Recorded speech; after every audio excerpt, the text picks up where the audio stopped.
Escuchas Foro Cepa, donde el arte y la cultura son armas de cambio. Hola, hola, bienvenidos al programa de Foro Radio Cepa. En esta ocasión vamos a continuar con el tema álgido del mes de octubre, que es el 2 de octubre de 1968. Un tema que sigue siendo una herida ciertamente, pero que tiene ya nuevas formas de ver, nuevas formas de analizarse, de verse a través del progreso y la evolución de la historia de México, y también, ¿por qué no?, por la inclusión que ahora de estas versiones de la historia podemos ya ver que va a hacerse presente en los nuevos libros de texto. Antes que nada, quiero enviar un sentido pésame a las amistades y familiares del poeta purépecha Aarón Palmerín Reyes. Se nos fue justamente el 2 de octubre de este año, víctima del cáncer. Falleció en la ciudad de Morelia, fue trasladado a Tiríndaro, donde fue velado y se le dio cristiana sepultura. Y uno de los poetas más significativos, más románticos, purépecha, maestro rural, fue también director de una escuelita primaria que se ubicaba en el sector oriente del estado.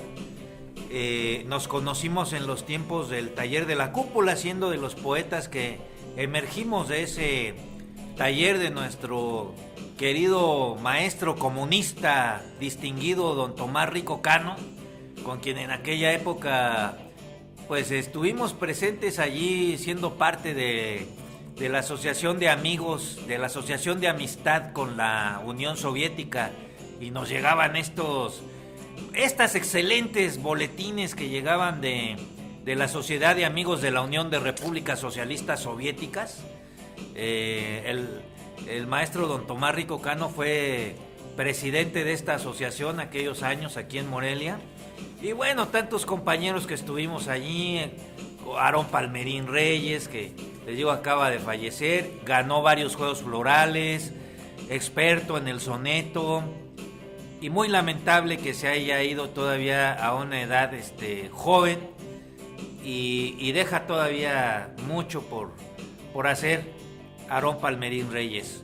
Nuestro sentido pésame, y aún nos duele su partida, y también fue de mucho pesar y mucho lamentar para el poeta Alberto Portillo, este guerrillero de la palabra, moreliano distinguido, gran poeta, y que dejó todo Alberto Portillo por el camino de la poesía, y bueno, tenía una estrecha amistad con Aarón Palmerín, que en paz descanse.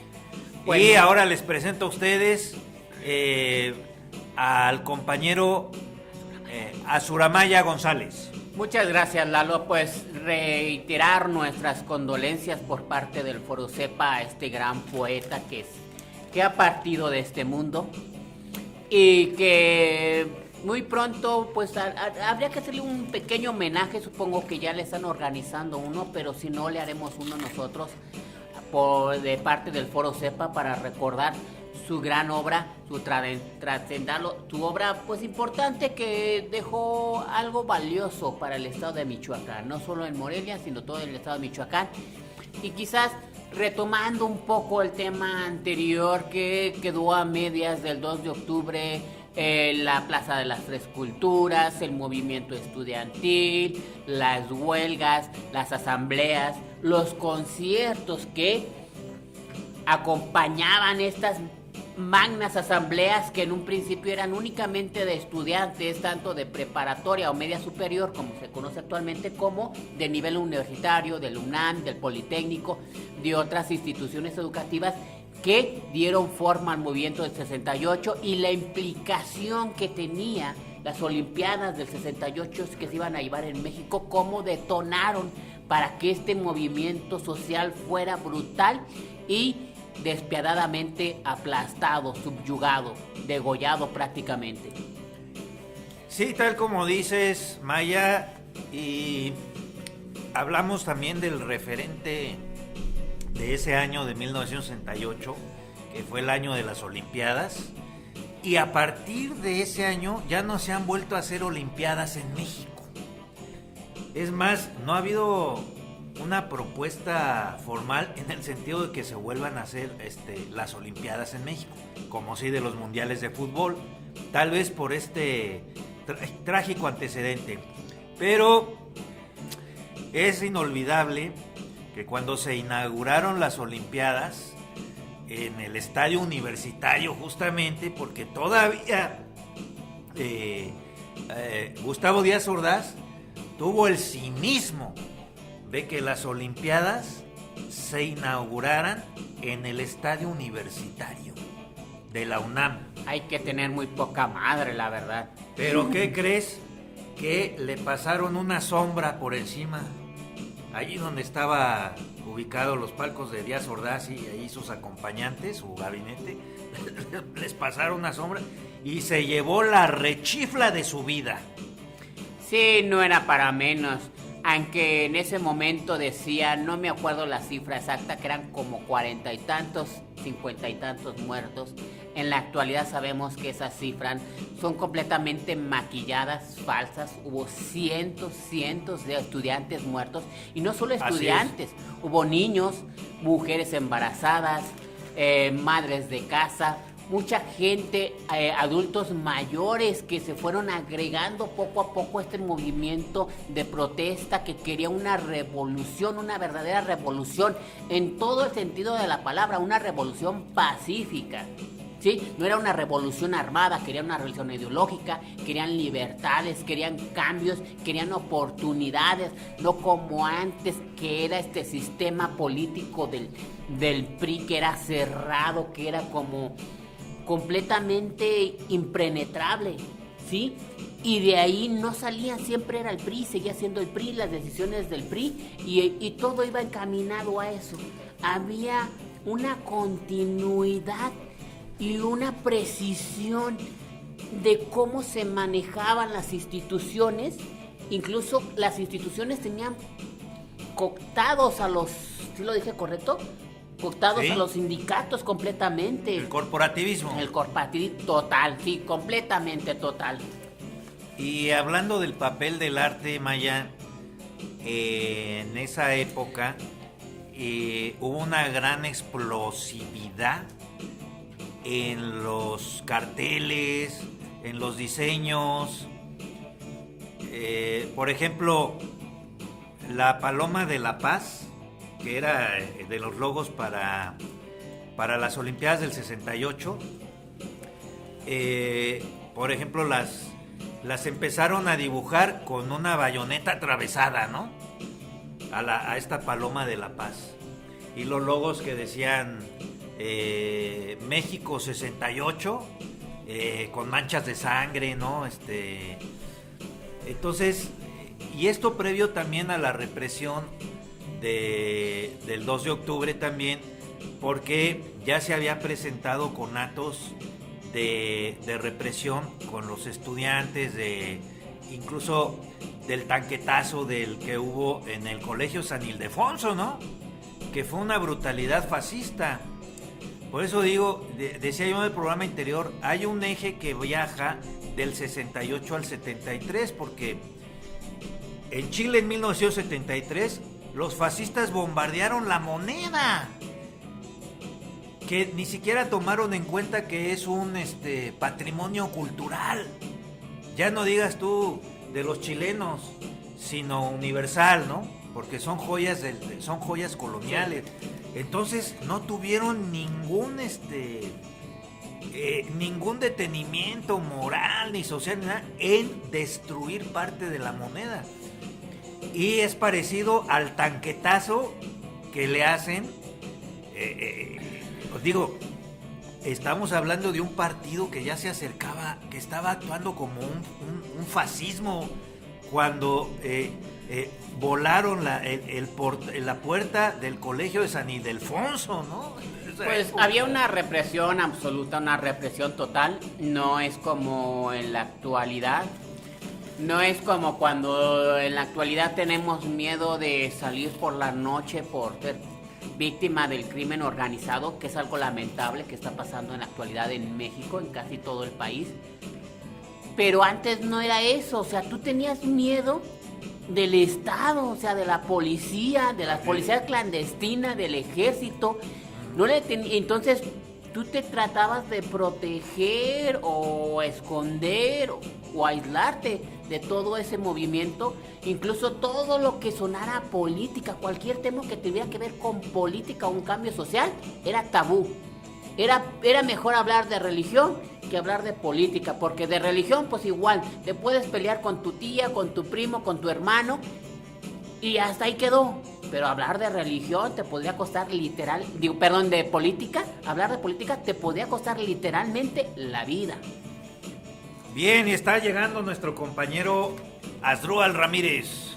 Sí, y llego prácticamente para cerrar este bloque. Si quieren ahorita, después de este pequeño corte de identificación, nos integramos a este programa. Esto es Foro Cepa Radio.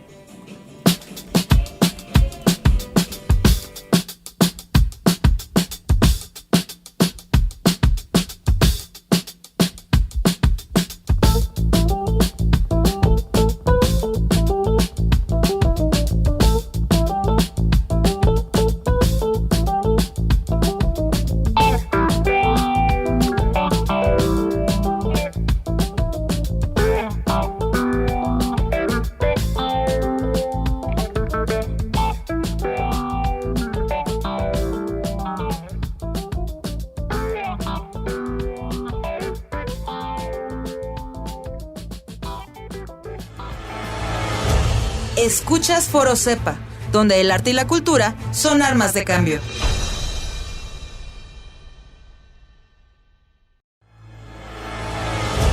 Escuchas Foro Cepa, donde el arte y la cultura son armas de cambio. Y continuamos con esto que es Foro Cepa Radio.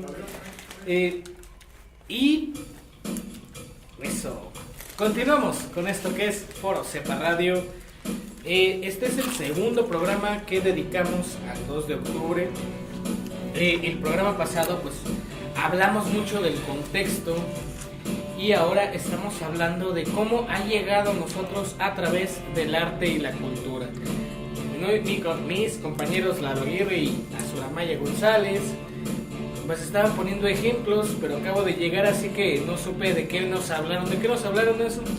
Pues del contexto que engloba o que generó este ambiente o esta circunstancia tan nefasta que fue el 2 de octubre, donde murieron muchos adolescentes, niños, madres de familia, ancianos, bebés en el vientre o fuera del vientre. Entonces hay documentación gráfica desde hace muchos años, pero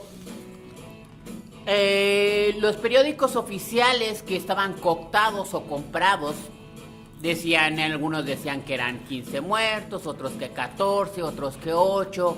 Los estudios más atrevidos decían que 40 y tantos, 50 y tantos, y los más osados, que quizás eran un poco más rebeldes y que arriesgaban su vida por ello, decían que cerca de 100. Pero algunas evidencias dicen, aunque no hay una cifra en la actualidad, a pesar de que ya tenemos más conocimiento sobre esto, dice que eran cientos. Y hay el mito, que no sé si sea cierto o no, habría que investigar un poco más, o si alguien de la audiencia tiene ese dato, que nos pueda decir, que había aviones del ejército que cargaban, aviones de carga, donde ponían los cadáveres, iban a tirarlos al Golfo Pacífico, los cadáveres, para deshacerse de ellos. No era como en la actualidad, que los narcos hacen sus fosas clandestinas. Pero simplemente en la estela de Tlatelolco estamos viendo la cantidad de nombres que hay ahí, ¿no? Se queda uno pasmado ahí cuando ve esta plaza que yo menciono ya Plaza de las Cuatro Culturas. Que ahorita nos cuentas por qué, Lalo. Así es. Bueno, yo investigué un poco y la cifra, podríamos decir la cifra más alta de un medio de comunicación que publica al respecto es de 150 civiles y 40 soldados. Es una cifra que también pues, nos invita a reflexionar sobre el principio de no agresión, ¿no? O sea, no fue solo la tragedia de los estudiantes que perecieron y las personas paralelas a ellos, sino que también, pues obviamente los estudiantes se iban a defender, ¿no? Y si bien fue una guerra asimétrica, porque es muy distinto un chico que muy posiblemente hijo de campesinos que está estudiando en Oaxaca, que tiene que ir a la Ciudad de México para estudiar en una escuela pública universitaria, a pues un soldado que trae pues un rifle y un atuendo militar, ¿no? Entonces obviamente fue una guerra asimétrica, pero dentro de esa guerra asimétrica pues también hubo 40 soldados que perdieron la vida a causa pues de la defensa legítima de los estudiantes, ¿no? Y ese es pues otro punto, ¿no? A reflexionar. Fíjate que allí se habla de una primera versión oficial que dio Díaz Ordaz en un informe al año siguiente de estos acontecimientos, que quienes iniciarían la agresión serían sectores estudiantiles desde el edificio Chihuahua. Y tú, no, es que empezaron a disparar para provocar y no sé qué, y eso provocó guardias ahí que lo contestara el ejército y todo, pero bueno, tú dices, ¿por qué ya había presencia de cuerpos del Estado? Y además, lo que estamos viendo en las películas que ahora vemos es, por ejemplo, esta de Rojo Amanecer, ¿no? Donde actúa María Rojo, Los Bichir, muy buena película, pero que ahí ya estamos viendo, película documentada, que ya estaban llegando desde la mañana muy temprano de ese día diversas corporaciones judiciales al edificio y que se estaban apostando francotiradores en las azoteas de los edificios. Y ese día se iban a distinguir porque traían un guante negro o blanco. El guante blanco, Maya, del famoso Batallón Olimpia. Bueno, hasta incluso el nombre se me hace muy descarado. Porque como diciendo el Estado, vamos a defender las Olimpiadas sagradas, ¿no? Entonces tú dices, pues qué bárbaro, ¿no? Y hubo una periodista italiana que estuvo allí entre la ráfaga de fuego, que la famosa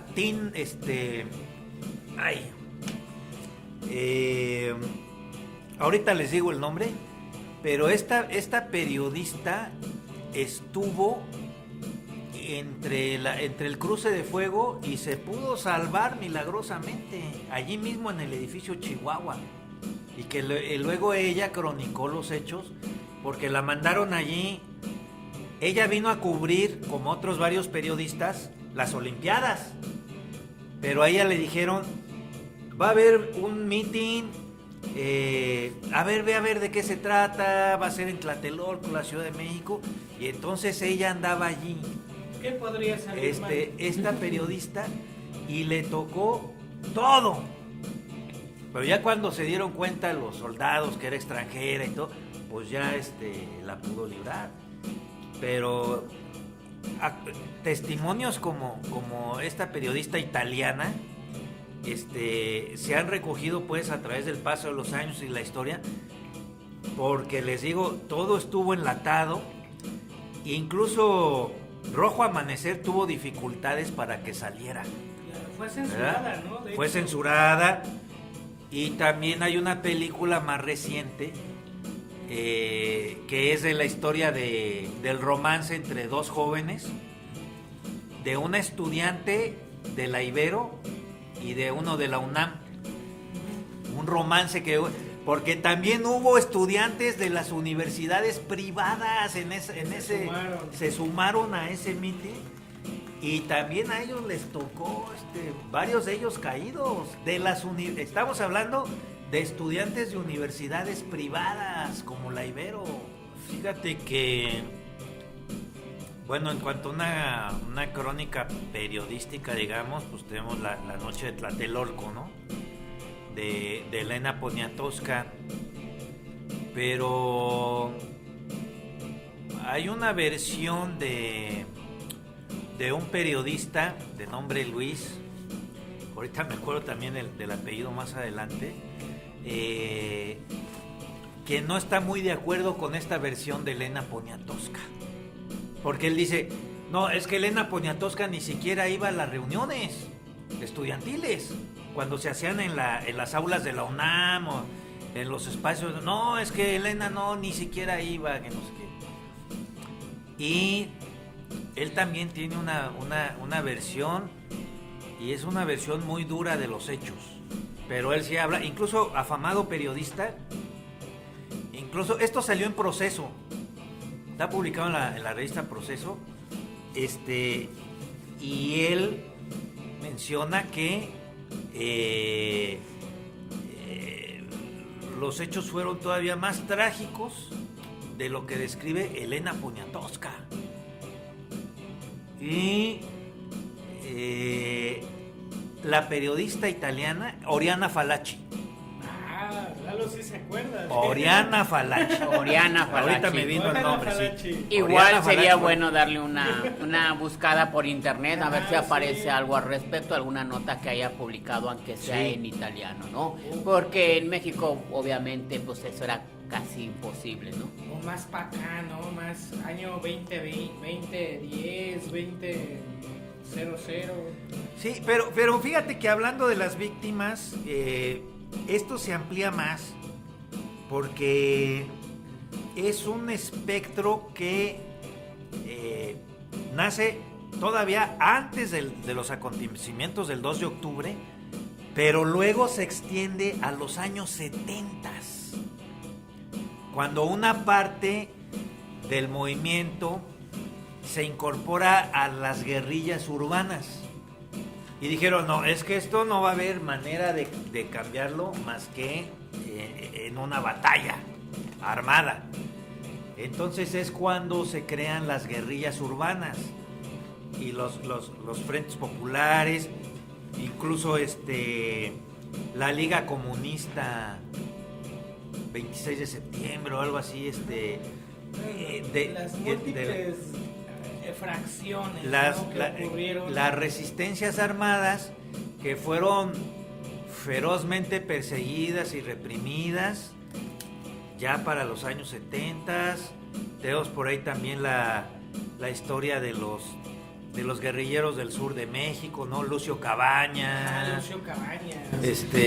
Sí.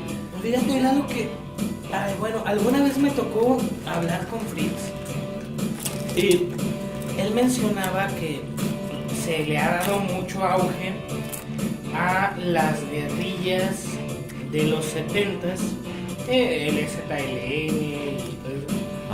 Pero que los 80s y los 90s también tuvieron sus movimientos armados, sus movimientos que, pues según la perspectiva, podrían haber sido genuinos o no, pero también fue como una germinación, ¿no?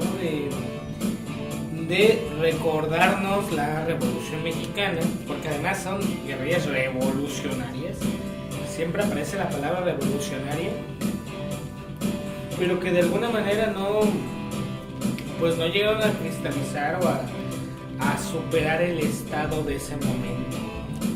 Una época posterior de los 80s y 90s en donde se nos olvida que también hubo guerrillas y también hubo movimientos armados. Escuchas Foro Cepa, donde el arte y la cultura son armas de cambio.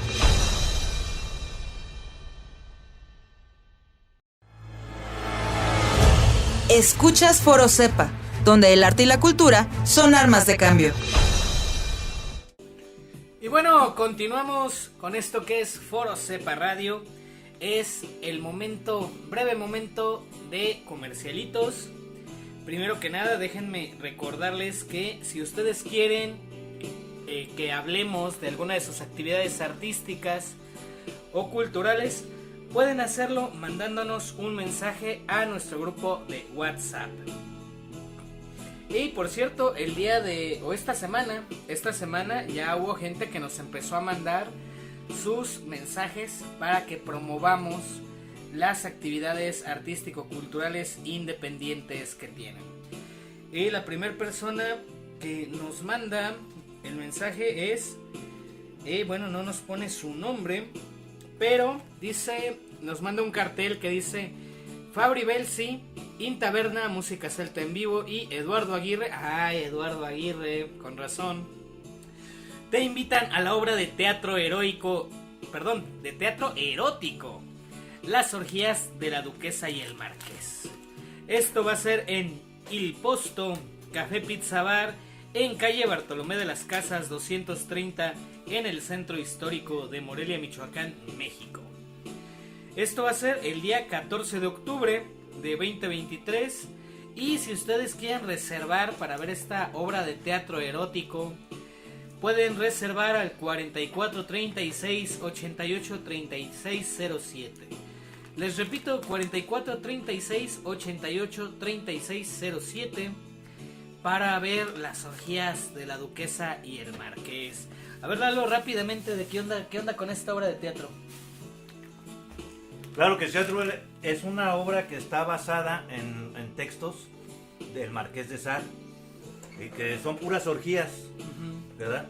Entonces es esta relación, digamos, sádico-masoquista, orgiástica entre una duquesa y el marqués, que luego, termina por allí una parte donde la duquesa manda a freír espárragos al marqués y todo lo que puede sentir el marqués al respecto, ¿no? Entonces yo voy a ser ahí el espíritu del Marqués de Sade.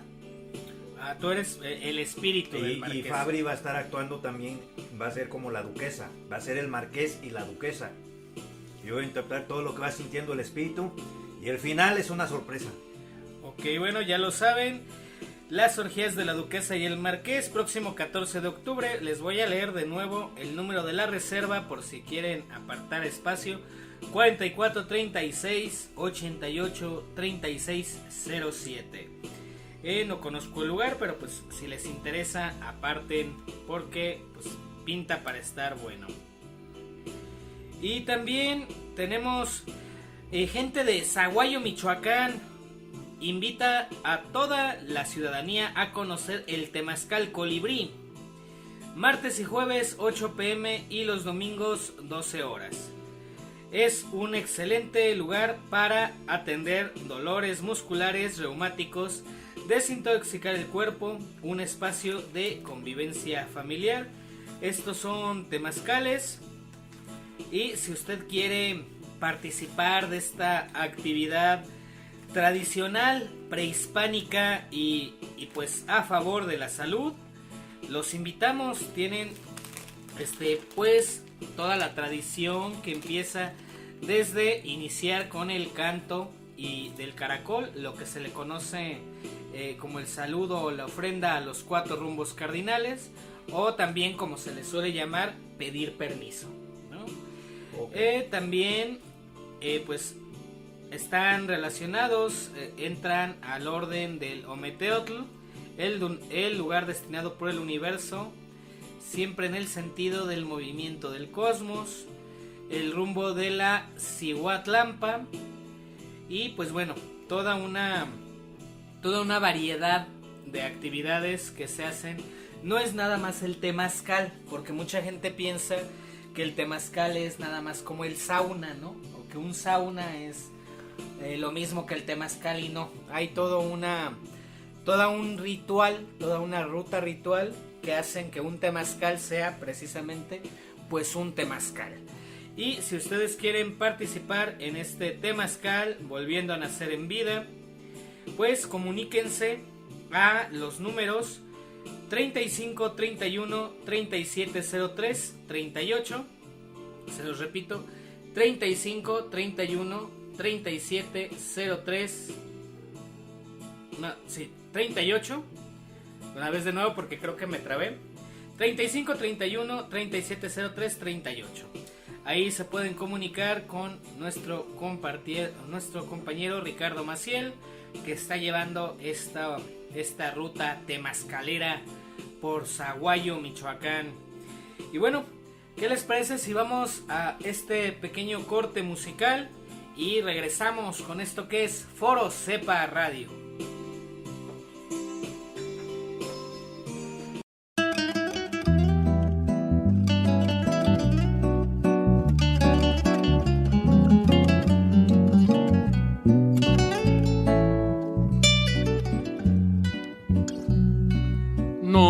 Llaman agitadores, Llorona, a todos los estudiantes.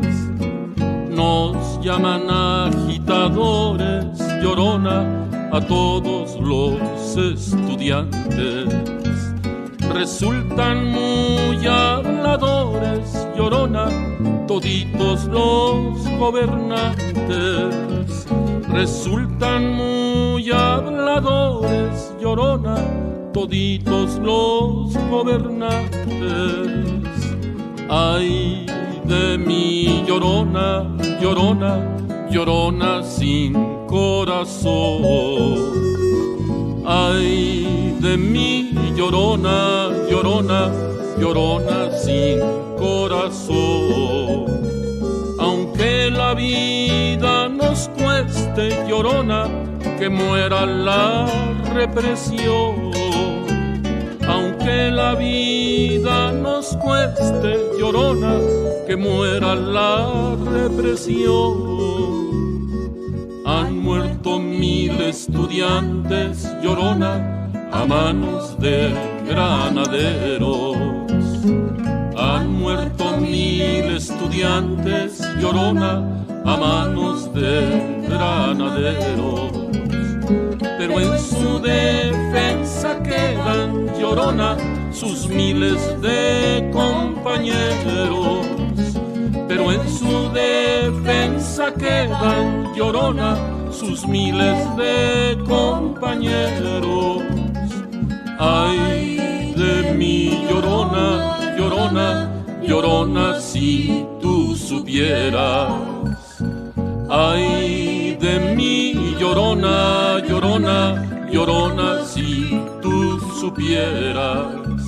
Que Cueto y sus granaderos, Llorona, saldrán aunque no lo quieran. Que Cueto y sus granaderos, Llorona, saldrán aunque no lo quieran. En huelga todos estamos, Llorona, y eso significa unión. En huelga todos estamos, Llorona, y eso significa unión. Y exigimos los derechos, Llorona, de nuestra Constitución. Y exigimos los derechos, Llorona, de nuestra Constitución. Ay de mí, Llorona, Llorona, Llorona, si tú supieras. Ay de mí, Llorona, Llorona, Llorona, si tú supieras. Luchando siempre, luchando, Llorona, no le hace que yo me muera.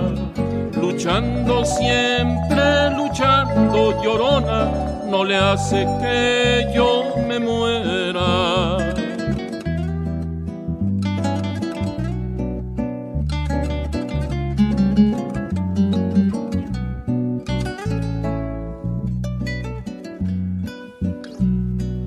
Toditos los mexicanos, Llorona, debemos de analizar. Toditos los mexicanos, Llorona, debemos de analizar. Que el 145, Llorona, se debe de derogar. Que el 145, Llorona, se debe de derogar. Ay de mi Llorona, Llorona, Llorona, si Díaz Ordaz. Ay de mi Llorona, Llorona, Llorona, si Díaz Ordaz. Respeta nuestros derechos, Llorona, lo dejaremos en paz. Respeta nuestros derechos, Llorona, lo dejaremos en paz. Como el pueblo nos comprende, Llorona, ya dejamos de creer. Como el pueblo nos comprende, Llorona, ya dejamos de creer. En lo que dice la prensa, Llorona, que solo piensa en morder. En lo que dice la prensa, Llorona, que solo piensa en morder. Ay de mi Llorona, Llorona, Llorona, en conclusión. Ay de mi Llorona, Llorona, Llorona, en conclusión. Luchando siempre, luchando, Llorona, hasta la revolución. Luchando siempre, luchando, Llorona, hasta la revolución.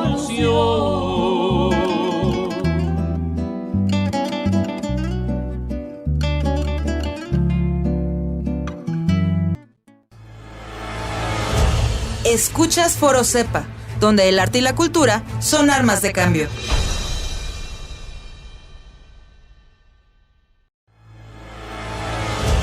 Escuchas Foro Cepa, donde el arte y la cultura son armas de cambio. Fíjate, Lalo, que hace algún tiempo tuve la oportunidad de hablar con este Fritz y me contaba que pues le damos mucha importancia a los movimientos armados de los años 60 y 70 y a los del principio del siglo XXI, el EZLN, la APO, etc. Pero que también 80s y 90s hubo actividades armadas, revueltas, guerrillas, movimientos revolucionarios, pero pues está como en un área gris, ¿no? De no estar en el preciso momento ni del 68 ni del siglo XXI. Y son muy pocos testimonios, muy pocos registros de estas luchas, pero pues que ahí están, ¿no? Sí, yo creo que Asdrúbal, el 68 sin duda detona una parte del país que consideraba que el cambio no podía ser más que por la vía armada. Y esto hace que empiecen a germinar guerrillas, sobre todo en el sur, en el sureste, porque vamos a hablar que tampoco es un movimiento que se extendió hacia el norte o centro del país o el Bajío, quizá algunas guerrillas en el Bajío, pero hubo una muy importante que fue el EPR, el Ejército Popular Revolucionario, que eran muy extremistas, o en el estado de Guerrero, que eran más bien guerrillas de liberación del pueblo, algo así con estas siglas, pero también hubo una lucha desde el movimiento de la Liga 23 de septiembre, y que incluso les organizaron un escape apoteósico en la cárcel de Belén en Guadalajara, ¿no? Incluso eso testimonio, y que también es otro dato que no sabíamos, cómo se había presentado este escape de estos guerrilleros de la cárcel de Belén de Guadalajara. Y durante los años 70 una parte de ellos se incorporó al Estado. sobre todo cuando en el sexenio echeverrista, queriéndose congraciar un poco con estos sectores extremistas, pues dijeron, bueno, pues pues vamos a darles cargos, ¿no?, en el Estado. Y por ahí hay una película que nos habla de esto también, que fue la de El Bulto. Ah, El Bulto. El Bulto con Retes. Cuéntanos la trama del Bulto. Es que casi nadie la conoce. Cuéntanos, por favor, la trama del Bulto. Fíjate que es la historia de un hombre que queda en estado de coma el 10 de junio del 71, el halconazo, el famoso halconazo, en el casco de Santo Tomás, los linderos de la colonia Roma. Incluso en la colonia Roma, donde aparece Yalitza Aparicio, hay esta escena que pues tuvieron ellos así la brillante idea de recrearla con lo que pasó allí en el halconazo del 71.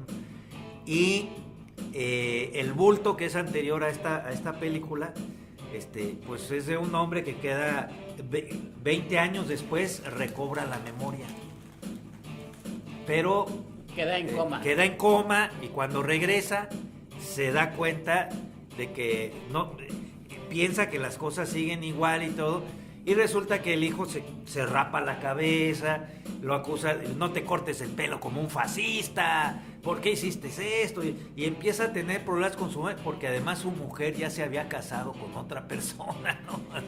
Y su mejor amigo de lucha. Además su mejor amigo, así. De lucha es del partido del PRI, entonces, no, tiene puestos del PRI, gana bien, vive bien. Para hablarnos de la incorporación que hubo de personas del Estado, de que estaban en la lucha y que fueron cooptados por el Estado. Entonces, no sé, a mí es una película que cuando terminó... Hermosa. No, sí, pero, ay, yo no sé qué sentí con esa película. Una película que se usa para análisis semióticos últimos.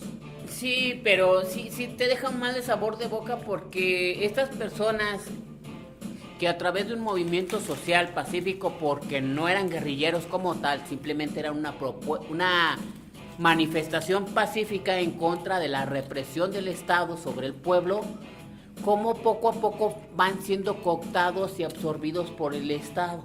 Ajá.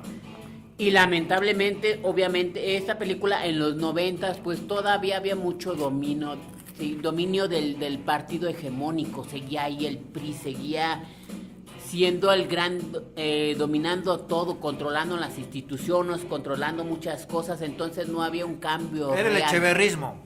Entonces no había un cambio real en la estructura de poder, no había un cambio real en las condiciones de la base de la pirámide de la sociedad. Entonces la gente más pobre, más excluida, más limitada, con menos recursos o menos acceso a cuestiones de educación, cultura, etcétera, seguía estando en esa parte, ¿no? Entonces la base de la pirámide de la sociedad seguía estando abajo. Entonces yo creo que por eso te da un mal sabor de boca. Cuando la base de la pirámide, yo creo que estamos intentando subir de nivel, tener más representación, tener un poco más de voz, entonces es cuando realmente cambian las cosas, ¿no? Cuando realmente la mayoría de la población realmente tiene más voz, más influencia sobre las decisiones de su entorno. Claro, cuando digo que es hermosa no me refiero a que el contexto que sí, claro. Es hermoso.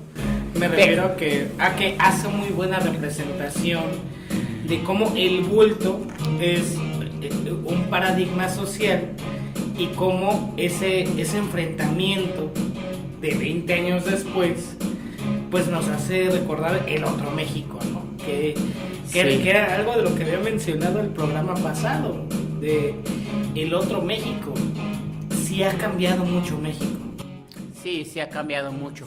Pero yo creo que en ese bulto también hay como esa metáfora de que algunos se van cambiando, hay otras que no, que siguen tal cual, para bien o para mal. Entonces entender que si va a haber un cambio positivo en la sociedad, pues hay que ser todos, no solo algunos cuantos o algunos X, ¿no? Entonces ver que realmente el cambio beneficia a todos y no a unos cuantos, ¿no? Siento que a partir de 68, 20 años después también, bueno, comienza una fisura en Tlatelolco. Y 2 décadas después, la fisura en el PRI. El rompimiento donde el ingeniero Cuauhtémoc Cárdenas habla de la necesidad de democratizar al PRI. Y esa fisura se hace más grande. Ya se viene rompiendo el partido en esos 20 años. Pero el 88 crea un hito histórico en México. Lo de Cuando Cárdenas, se crea el movimiento democrático dentro del PRI. Y hay un personaje fundamental en la historia política de México que aparece, que es Porfirio Muñoz Ledo. Y Porfirio Muñoz Ledo es un personaje que aparece como el primer legislador de la oposición. Bueno, ya había sido funcionario en la época Sí. de no sé decirte, Lalo, la verdad te estás yendo muy atrás, pero es importante recordar No, pero digo, es el primero. la historia de nuestro país. Es el primero para que le entenderla. grita a Salinas de Gortari, usurpador. Entonces ya desde ahí hay una postura legislativa de oposición.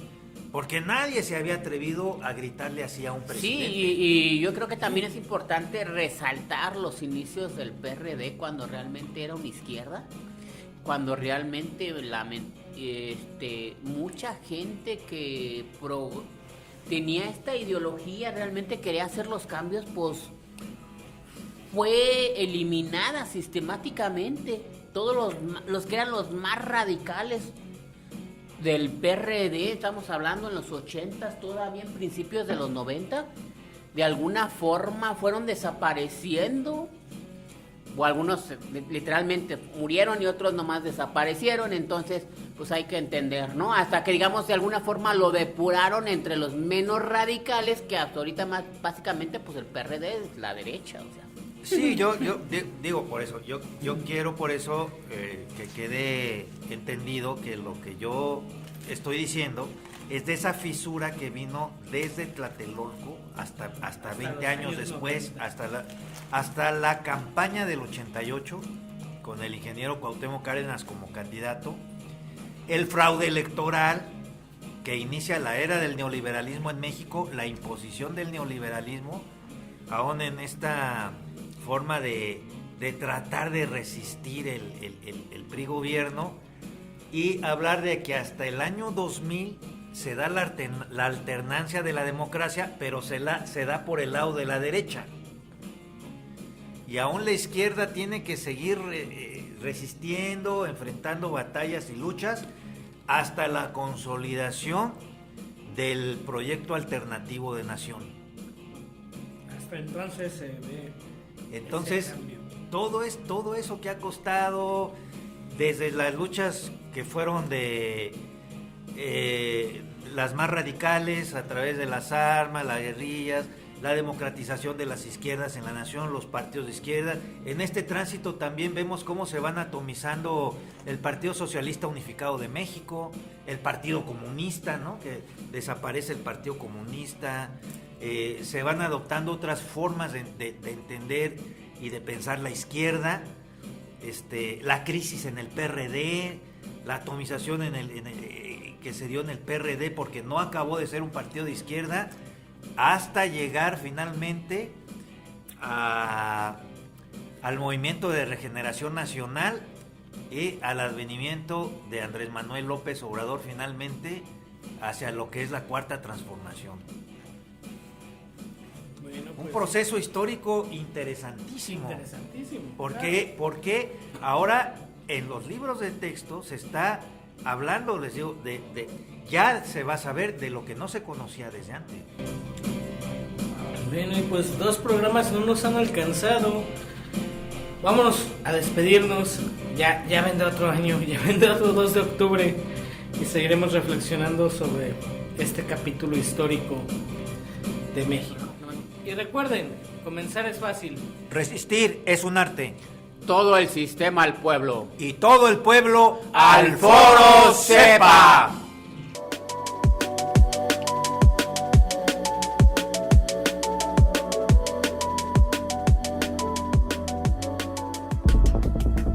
Hasta aquí llegamos en Foro Cepa, donde la lucha y la resistencia son nuestro lema. Gracias por ser parte de esta comunidad cultural.